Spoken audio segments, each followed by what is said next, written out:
आपण समस्त पुरी को जाइथिबे, जगन्नाथ को दर्शन करिथिबे, 22 पाहाच रे गड़ी भी थिबे, किंतु केबे लक्ष्य करिसंती 22 पाहाच रे 3 नंबर पाहाच कोला पत्थर रे काहे के जोड़ा जाईछि जानंती?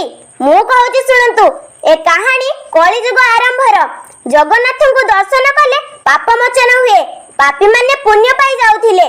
ए कथा देखि यमराज चिंतारे पड़िले जे पापी मानकु दंड दे पारु नथिले। निज समस्या जणैबारु विष्णु कहले कि तुमे जाई 3 नंबर पाहाच रे बसी पड़। जे व्यक्ति गला बेले 3 नंबर पाहाच रे पाद रखी भीतर को जीव तार सब पाप मोचन होई जीव। जदि से फेरिला बेले 3 नंबर पाहाच रे पाद रखी दिए ताहले तार सब पुण्य चली जीव, जहा द्वारा कि तुमे पाप पुण्य रे हिसाब करि परिबो। यमराज सेया कले, से 3 नंबर पाहाच रे बसी पड़िले। सेथि पई 3 नंबर पाहाचटी कोला पत्थर रे तयारी होईछि। वीडियो भलो लागिले